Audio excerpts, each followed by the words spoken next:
Hello நண்பர்களே, தேவன் உங்களை ஆஸ்வதிப்பார். இன்று இந்த வியாழக்கிழமையில மீண்டும் இந்த விசுவாசத்தில் நாம் ஒன்று சேர்ந்திருக்கிறோம். எனவே இன்று நம்மளுடைய வேலைகளுக்காக நாம் தொடர்ந்து ஜெபிக்கலாம். இதோ இந்த வேலை செய்வதற்கான இந்த நிகழ்ச்சியில நீங்க எதை தேவனிடத்துல முறையிடுறீங்களோ கண்டிப்பா இந்த வார்த்தை உங்களுடைய வாழ்க்கையில ஜீவனை கொண்டு வரும், உங்களுக்கான ஆசீர்வாதங்கள் கொண்டு வரும் உறுதியாய்.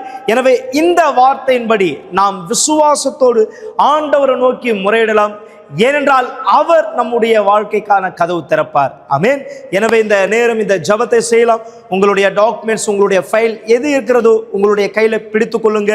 எந்த ஊருக்கு நீங்க டிராவல் செய்ய போறீங்களோ, எந்த ப்ராஜெக்டுக்காக நீங்க வேற ஒரு வெளியூருக்கு நீங்க போக உங்களை ஆயத்தப்படுத்திருக்கிறீங்களோ, தேவன் உங்களை ஆசீர்வதிக்கும்படியாக. எனவே இந்த ப்ராஜெக்ட் எல்லாத்தையும் கையில் எடுத்துக்கொள்ளுங்கள். நாம் இந்த நேரம் ஜெபிக்கலாம்.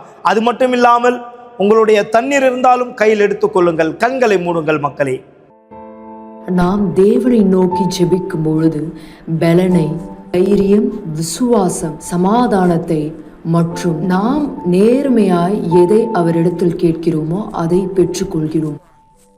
இந்த தருணத்தின் வாய்ப்பை பெற்றுக்கொண்டு கண்களை மூடி தேவன் மேலாக உங்கள் எண்ணங்களை உயர்த்துங்கள். இதுவே ஜெபம் செய்ய வேண்டிய நேரம்.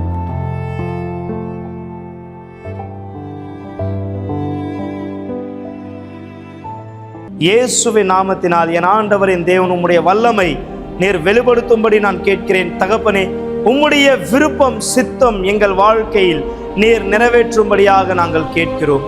ஏனென்றால் நீர் எங்களுடைய வாழ்க்கைக்கு ஒரு புதிய மார்க்கத்தை காட்டுகிறீர் ஆண்டவரே. இதோ யார் வியாபாரத்தில் தன் வேலையில் நஷ்டத்தை சந்தித்து என் தகப்பனே தன்னுடைய வாழ்க்கையில் முன்னேற்றத்தின் தடைகளோடு இருக்கிறார்களோ, என் தேவன் இந்த தடைகளை உடைத்து போடும், இவருடைய காரியங்களை வெற்றியாய் மாற்றும். இதோ இன்றைக்கு எந்த ஒரு ப்ராஜெக்டுக்காக, எந்த இடத்துல எந்த ஆஃபீஸரை இதோ சந்திக்கிறதுக்காக இவர் செல்கிறாரோ, எந்த ஓனரை பார்க்க இவர் செல்கிறாரோ, தேவனை நீர் உம்முடைய ஆசீர்வாதத்தின் கதவை இவர் வாழ்க்கையில் திறக்க செய்யும். இதோ எல்லா தடைகளையும் நீக்கி போடும் ஆண்டவர். இந்த தண்ணீர் குடிக்கும் போது உம்முடைய ஜீவனை நாங்கள் பெறுகிறோம். ஆண்டவராகிய இயேசுவின் நாமத்தினால் இந்த தண்ணீரை குடியுங்கள் இப்பொழுது.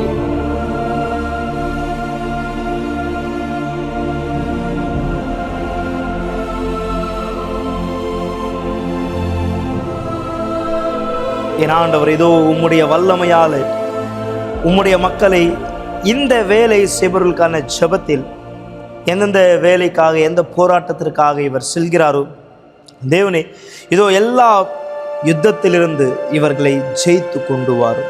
இந்த போராட்டம், யுத்தம் என்று சொல்லும் போது என் ஆண்டவரே மனுஷரோடு கிடையாது, ஆவியோடு, இதோ துரைதனத்தினுடைய கிரியைகளோடு, இவருக்கு கிடைக்காதபடி தடுக்கிற எல்லா பொல்லாத கிரியைகளோடு இவர் விடுதலை செய்யும். உம் நாமம் மகிமைப்படும்படியாக ஆண்டவராகிய இயேசுவின் நாமத்தினால் இந்த நாள் இவர் ஆசீர்வாதம் பெறட்டும். ஆண்டவர் இயேசுவின் ஆமீன், ஆமீன். உறுதியை நம்புங்க. தேவன் இந்த விசுவாசத்தில் இன்று உங்களுக்காக பதில் தரட்டும். எனவே இன்று இந்த லவ் தெரப்பியில் உங்களுடைய விண்ணப்பம் வைக்க உங்களுடைய நேரத்தை ஒதுக்கி நீங்கள் வரும்படியாக அழைக்கிறேன். காரணம், இந்த லவ் தெரப்பியில், அன்பின் சிகிச்சையில் ஒரு மிக முக்கியமான செய்தியை நீங்கள் தெரிந்து கொள்ள போறீங்க. இங்கே வசனத்தில் நம்ம பார்க்கலாம். பாருங்க, உங்களுடைய வேலைகளுக்காக ஜெபித்தோம், ஆனால் குடும்பம் ரொம்ப முக்கியம், உங்களுடைய வீடு வாசல் ரொம்ப முக்கியம். அர்த்தம் என்ன? உங்களுடைய முழு குடும்பம் ஆசீர்வதிக்கப்பட வேண்டும். அதனால தான் இங்கே சொல்லப்படுகிறது பாருங்க, ஒருவன் விழுந்தால் அவன் உடனாளி அவனை தூக்கி விடுவான், ஒண்டியாய் இருந்து விழுகிறவனுக்கு ஐயோ, அவனை தூக்கிவிட துணை இல்லையே. எனவே இந்த ஒரு வார்த்தையை நல்லா சிந்திச்சு பாருங்க. தனியா விழும்போது இது ஒரு பெரிய ஓர் அபாயமா இருக்கும். இந்த செய்தி அர்த்தம் என்ன? விழுவது என்ன? கீழே விழுவதா? இல்லை மக்களே, உங்கள் ஆத்துமாவோடு நீங்கள் விழுவதை தேவன் விரும்பவில்லை. எனவேதான் தேவன் இந்த ஒரு காரியத்தை வெளிப்படுத்துகிறார். என்ன காரியம் தெரியுமா? உங்களுடைய திருமண வாழ்க்கையில், அதாவது இன்னைக்கு நிறைய காரியங்கள் நம்ம சுற்றி கேட்குறது என்னது? விவாகரத்து, விவாகரத்து. அதாவது நான் இவங்களோட கூட இருக்கிறதில்லை, இவங்களோடு கூட சேர்றதில்லை, இல்லை எனக்கு இது நடக்குது, அது நடக்குது. அப்போது அந்த இருவர் கீழே விழக்கூடிய தருணத்தில் இருக்கும்போது தூக்கி விட போறது யார்? ஒருவராவது பலனா இருக்க வேண்டும். அந்த ஒருவர் தேவனால் பிறந்தவராய் அது நீங்களா இருந்தால் எப்படி இருக்கும் யோசிச்சு பாருங்க. உங்க குடும்பம் உடைக்கப்படுமா? கண்டிப்பா சூழ்நிலைகள் அநேகம் வரும்.